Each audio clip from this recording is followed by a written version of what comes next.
What's Going On Seaville was made possible by the donations and services provided by Charlottesville Area Community Foundation, Community Endowment, Hollywood Theater Lab, Lighthouse Studio.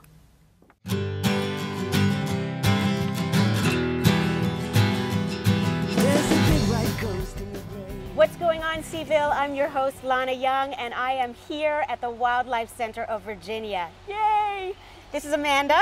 Amanda's going to be a little bit of our tour guide right now. We are standing where, Amanda? Well, we're kind of in two places in one. We're at the Wildlife Center of Virginia, but since we have come into our outdoor enclosure area, we're actually in the National Forest too. Oh, okay. And your job here is, I'm sure you wear many hats. Many hats, but I'm the director of outreach, so that puts a lot of things under one umbrella. Basically, my department is responsible for educating people and really sharing the stories of the Wildlife Center. Well, can you share some stories right now? Sure. I guess. Why don't you show us around a little bit and see what animals we have here in the enclosure? Sure. Well, this area that we're in right now, this little horseshoe-shaped area, are the enclosures of our education animals. So these animals are different than the other hundreds of animals we have here right now, and that these are all non-releasable birds right where we are.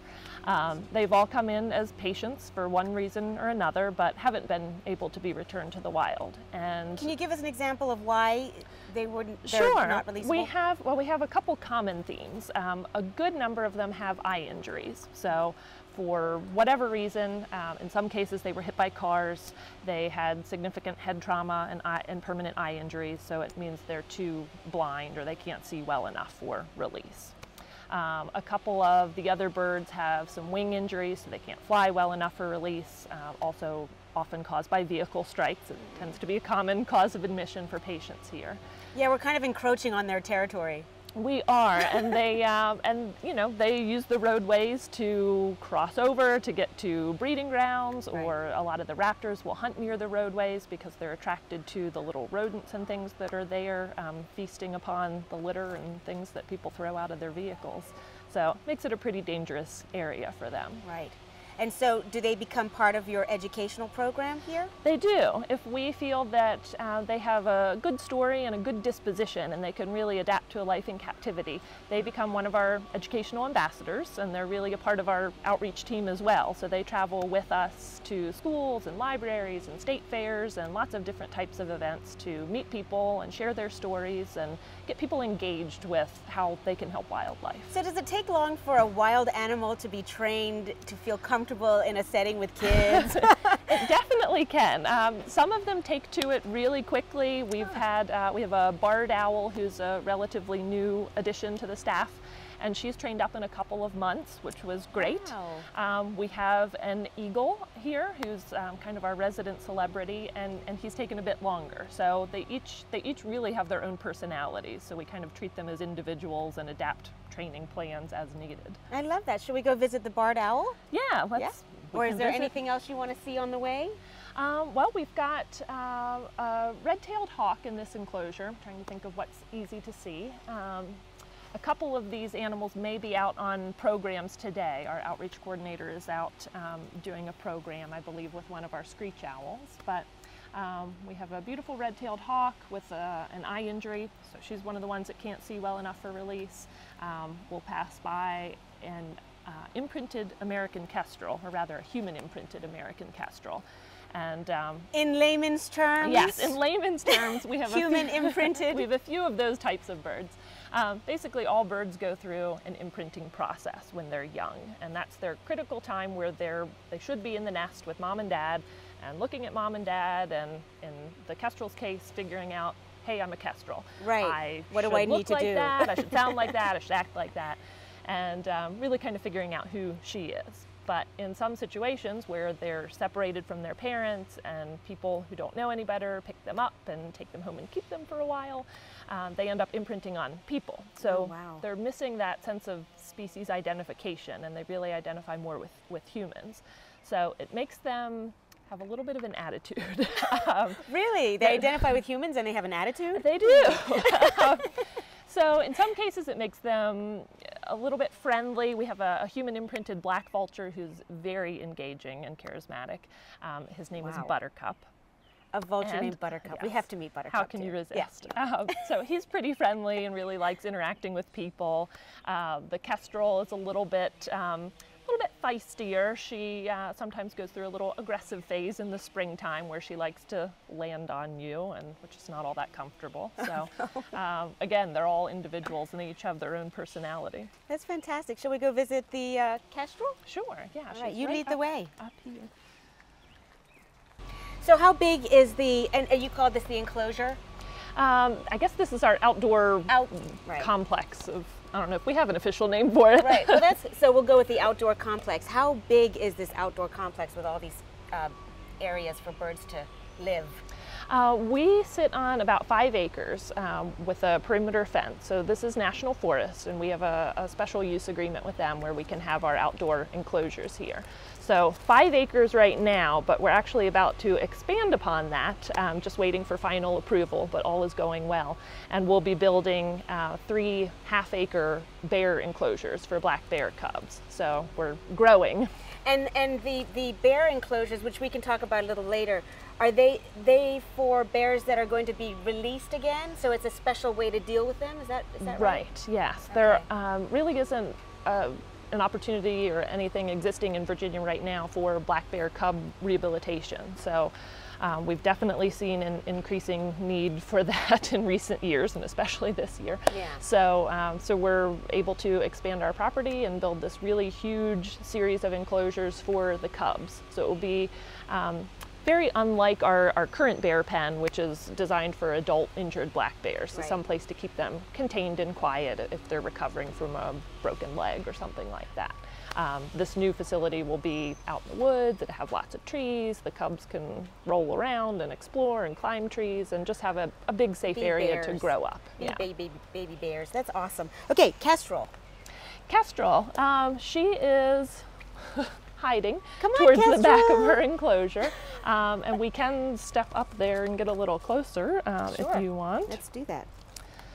So our kestrel's name is Edie, and let's see if you're gonna come up front, Edie. Well, you can see her I would back like there. to pretend that I'm a bit of a bird whisperer, but clearly not. So as I mentioned before, Edie is a human imprinted animal, so she doesn't really know who she is in terms of being a kestrel. And she's been with us since 2005, so we know generally how old she is. She's beautiful. She came in as a young bird. Will she grow any bigger than that? Nope, they're that size. They're our smallest falcon that we have here. So in the falcon family, similar to peregrine falcons, but they're very tiny. So a lot of people always say, you know, I've never seen a kestrel before. That's what I was going to say. I've never seen one. And in a lot of cases, you may have, but not realize that it was a kestrel because they're so small. They typically like to sit on power lines by roadsides, so you may just mistake them as a smaller bird. So Buddy, the bald eagle, is here, correct? Yes, yes. Buddy's a bit famous. Can we go visit Buddy? Sure, okay, yeah. Thanks. Let's see him. So Buddy, the bald eagle, has a problem with his beak, which is one of the main reasons why he's not a wild eagle. Right. Is that correct? Do you want to tell me a little bit about that? That's the reason why he's with us. Buddy hatched in 2008 on a webcam, actually. He's quite famous. And he, as a young bird, the first reality show. Exactly. Buddy hatched on a webcam. Yes. Okay. As a young bird, he contracted avian pox, which is a virus that's transmitted by mosquitoes. So he developed this really large lesion on his beak. And unfortunately, he was just so young, and just during that time where eagles are growing so rapidly that it just kind of, the weight of it forced his beak out of shape. And he came here and he was treated, and the avian pox went away and his lesion fell off, but his beak was crooked. So we had hoped for a while that by periodically trimming it back, we could eventually get it to grow in straight, but that wasn't the case. He was just so young, his growth plates were permanently damaged. So he has a crooked beak, and that's basically why he can't be released. And so Buddy is comfortable in public situations with your outreach, or is relatively new to it? And He is settling in well, I will say. He was with us as a patient for quite a long time, so it was a while until we started really working with him as an education bird. And eagles are notoriously a little more difficult to train. They're definitely one of the birds that takes a long time to settle in and get to learn a routine. And I think because Buddy also came into captivity at such a young age, he's not a human imprinted bird, but he's definitely used to being around people, which makes him he has a little bit of an attitude sometimes too. So how old is he now? He just turned 5 in April. 5, and is that old for a bald eagle? That 5 is a significant age for a bald eagle because that really means they're fully mature. So at that point they get really their full white head. He still has a couple of little dark feathers, but at that point they usually have their white head and tail and their nice yellow beak. So essentially he's a grown-up now. He's beautiful. He's absolutely beautiful. And again, the tassels or the leather straps on his feet, talons, yes, feet, are for showing him. For training purposes. Yeah, he's in this enclosure temporarily. He actually lives in a much larger penthouse down the way, but he's in here just a part of his training process, just to really get used to flying to his handler's glove and getting used to being out in front of crowds. So he's had a lot of firsts this year. He's gone on a couple of really big scale public programs and his first elementary school program with hundreds of screaming, excited kids, and he's done really, really well. So we're very pleased with how he's come along. Good job, Buddy. Good job. Do you have an owl we can see? Sure, we can see Athena or Gus. You can take your pick. Oh, I think Athena sounds really interesting. Okay. Athena the owl, what's her story? Athena is our newest addition to the team. She just came in the fall of 2012, so she hasn't even been here a year yet, and came in with some eye injuries. Aww. So she can't see all that well. And based on her history and the way that her eyes look, the vets think that she may have been a West Nile virus victim, which can affect birds as well and can cause some permanent eye damage. So she can't see well enough for release, but is here as a part of our outreach education team and started going on programs earlier this year. And she tends to be a little bit nervous in here, I think because she can't see all that well of what's going on. But once she's on the glove and out at programs, she's just a fantastic bird. She's absolutely beautiful. I see her looking up, so she probably can see light, like bright light. Yes. I think always kind of checking to see if there's a way out. That's fantastic. I hear some buzzing in the background. Is that the new bear enclosures being built? We are having some work done here on our new bear enclosures. So it looks like they're managing to get some work done before it starts raining again. Smart. And yeah, that's pretty exciting for us. So this is the current bear enclosure, which is they're meant for wild, mature bears right now? Right. To fix them and put them back into the wild? Right. And is that why we can't see them? Is that why there's no windows? Right. It's a very different type of enclosure than some of the other enclosures you see here in terms of it's not made of wood. It's very strong. It's for a bear. Several 100-pound black bears. So it's made of a concrete block to make sure it's strong enough that they're not going to escape. And it's really just a small area to keep them quiet. We have gotten bears in that are hit by cars and have a broken leg. So, in those cases, you really want them to be rested and staying quiet. So that's really what the facility was designed for and why it's not, too much to look at. It's just really to keep them quiet and to keep them from seeing us too much as well. Right, to keep them wild. Right. So what is the difference between your current bear pen and the ones that are being built in your new project, Phase 1 and Phase 2? The ones that are being built right now are really designed for bear cubs, and we have seen over the past few years more and more cubs coming into our care. A lot of that's due to them being orphaned. We have 16 bear cubs right now. 16! Which is definitely a record by a long shot. So of those 16 cubs, we know that 7 of them are confirmed orphans. They were seen with their mothers crossing a road. Mom was hit and killed by a car. Oh, no. Cubs went right up a tree, just like they're supposed to do, in danger. And local law enforcement were able to get them and bring them to us. Some of the other bears came in injured. Some of them just came in with us not really knowing where Mom was. But in most of those cases, they were in the area for a couple of days so that we could make sure that they were not really, kidnapped from their mothers. Right, right. And do they need a mama bear now, or do you give them everything they need? We do give them what they need. I mean, it's definitely like in any orphaning situation, they would of course do best with their mother, but not really having that option anymore, we are kind of the second best option.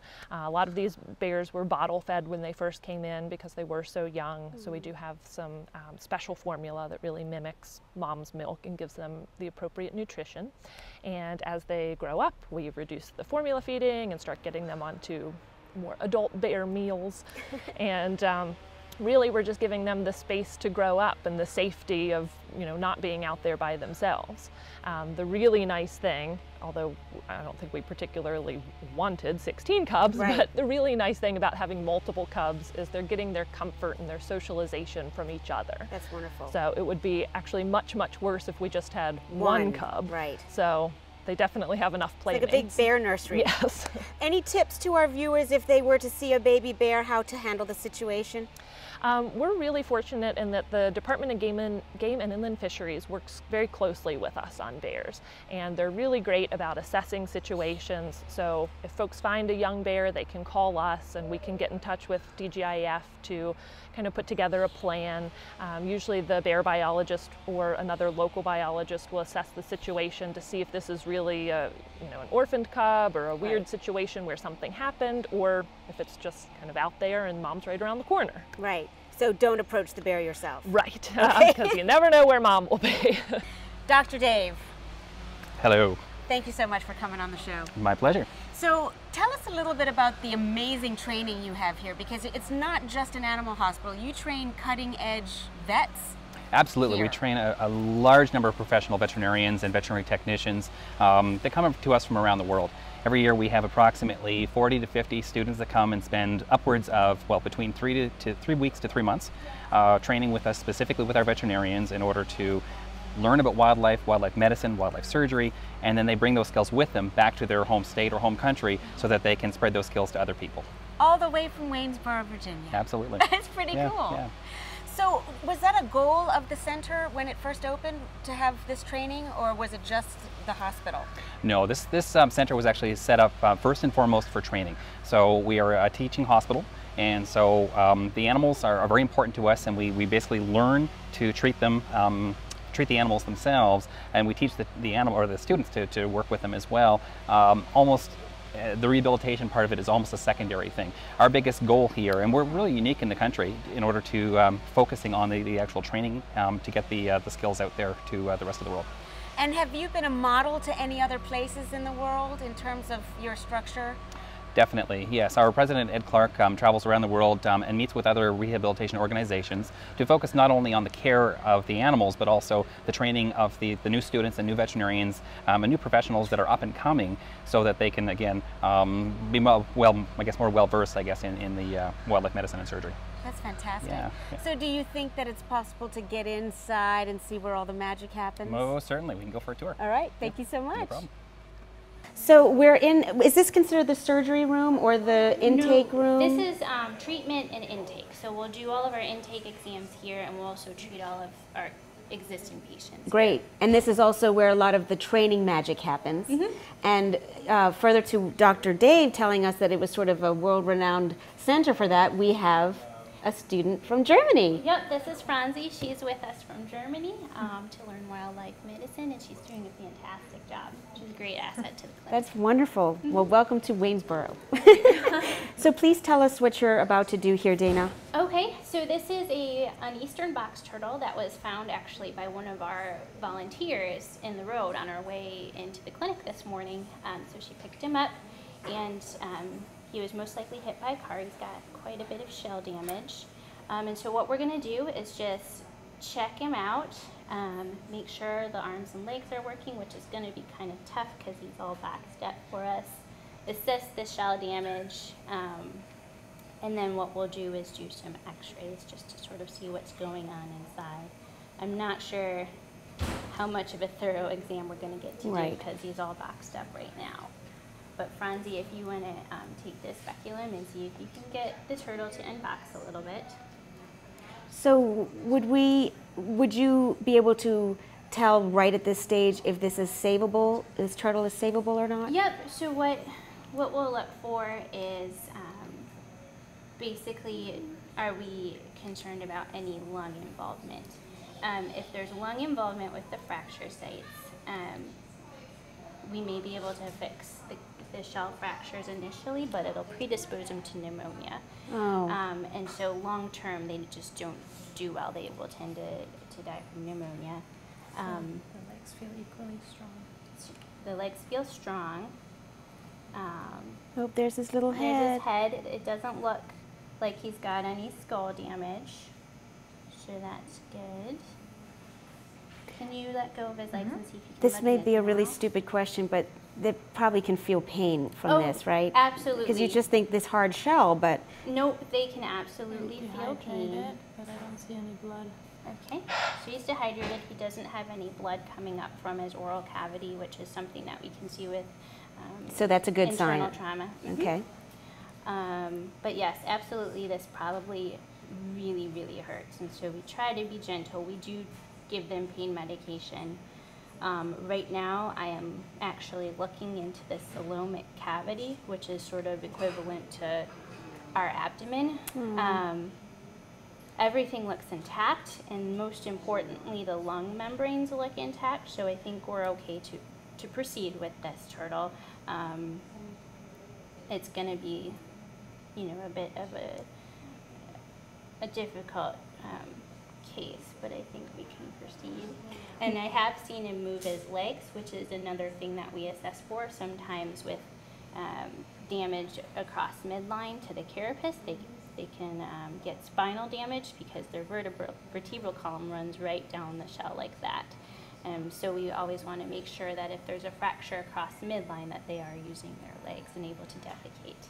Okay, so you will then do radiographs, and then you will place this turtle in the reptile room after you've... What we'll do is we'll take radiographs, then we'll stabilize these fractures. That's going to go, we'll give pain medication, we'll give antibiotics, but ultimately stabilizing the fractures is going to go a long way, not only in healing, but in managing the pain. As you can imagine with a broken limb, once it's fixed, Right. it's going to feel a lot better. So. And is the reptile room set up especially like a sort of, is it temperature controlled? It's temperature and humidity controlled, so it's a nice warm environment for the turtles to recover in. Excellent. Wonderful. So I think we're going to, let's weigh him and then we can move over to radiology. So do you have any tips for people that see turtles in the road either before they're injured and after they're injured? I tend to stop in really precarious positions on the road to save a turtle, but that's probably not the best thing for me. If you see a turtle in the road before they're injured, the best thing that you can do is move them off the road in the direction that they're moving. They're headed. Okay. If you put them in the opposite direction, they're just going to turn right back around Go and go all into over. the Okay. road. If they are injured, I do recommend taking them to a rehabber. If you call our number, we've got a great list of rehabbers for the area if you're out of the area. Okay. That's good to know. Resources online. And should you worry about getting your hands, I mean, should you have something to pick them up in? Or is it dangerous to pick them up barehanded? No, you can definitely pick them up barehanded. Just make sure you wash your hands Afterwards. Okay. Awesome. Yep, but these guys, the box turtles tend to be very docile. The snapping turtles, those are the really big guys. If you pick those up, they can pretty much bite anywhere in front of their hind limbs. Okay. So you want to stay behind. That's good to them. know. They've got quite long necks. Okay, let's move on to radiology. All right, great. Thanks. You lead the way. So Dana, I noticed you put a little bit of tape on the turtle shell. Yeah, that will just so that fragment isn't flapping in the breeze while we're doing more manipulation for the x-rays, just to help a little bit with discomfort. during radiographs, and then we'll stabilize the fracture after the x-rays. Excellent. And so what happens now? What are you looking for with this machine? So we have different settings that we need to change based on the size of the animal. Oh, look. His head's coming out. Saying hello. Hi, baby. And then we make sure the beam is lined up with the animal. And then we just take our x-ray, and we like to make sure that there's a marker in, so we know which is the animal's left and which is its right. Fantastic. And we'll do 3 different views, so we get a good idea of what's going on in the whole turtle. And that's it. Internal, just to see if there's any internal damage? Yep, we look. We get a really good shot of the lung field, so we can see any sort of pneumonia or bruising of the lungs, and we'll get a good look at the shoulder girdles and the pelvic girdles, and also see if there are any eggs, which I don't think there are, because like I said, like that gave You'd us a be able pretty to good, see, isn't that horrible? Look into the Gave you some abdomen. insight? Yeah. Bad joke. So, yeah, that's pretty much what we're looking for. We'll also assess the vertebrae, which I suspect are fine. Well, thank you so much, Dana. Good luck with this little turtle. Thank you. And good luck to you. Thank you. All right. Take care. Thanks. Bye, little turtle. So, this is Sheldon, and you may all be thinking, oh, cool, a blinged out turtle. I want to do that. Don't do this. This turtle has been rescued. Amanda, why don't you take over and explain why this is not good to do with a turtle and what you're trying to do to help this turtle? Sure. She was found at a local campground just this past weekend, and someone brought her into us knowing that this isn't normal. We're not sure if she's a dumped pet or if someone at the campground just had a whole lot of fingernail polish with them and decided to entertain themselves one evening. But she is entirely painted on her carapace, her upper shell, with about a dozen different types of fingernail polish and some glitter as well. And that's a problem because she's really has quite the target on her back and is going to be really visible to predators. The bigger problem that she has, though, is that we don't know what her story is or where she came from. And without really knowing her point of origin and how long she's been in captivity, we can't return her to the wild. Box turtles, it's very important for them to get right back into their home territory. When they're taken away from their homes, they're very nomadic and they start wandering more because they just want to get home to the location that they know. And their home territory is not a very big area. Isn't that about 2 acres or so? Right. It's a very small area. So, taking them, we get this question all the time with turtles crossing the road even of, oh, it seems kind of busy here. I'll take it a couple miles down the road. But that's not good for them. They really have to stay at home. They're little homebodies. Oh, well, that's so sweet. Well, Sheldon, we hope you get better soon. And you're working to get how are you working to get the nail polish off? Obviously, you can't use nail polish remover. Right. We don't want to use any chemicals on her, so really we're just using a couple different types of brushes and scrub pads and good old-fashioned elbow grease. Slowly but surely. Slowly but surely. So we're hopeful that we'll clean her up, but we're even more hopeful that someone will step forward if they do have information about where she was found and how she was kept. If we can get that information, we may be able to release her, but without it, she'll be in captivity. Well, so there's still hope. Otherwise, she'll have a really good home. Right. Yeah. Thank you so much, Amanda, for taking your time out today. This is really amazing what you guys are doing here. Oh, thank you. Yeah, I feel very blessed that we were here today. And thank you for your presence today, Sheldon. Shall we take the show out together? Just take a look at that camera right there. Thank you for watching another episode of What's Going On Seaville and supporting kids making television with Lighthouse Studio. If your children are interested in learning television production, please contact Dina at lighthousestudio.org.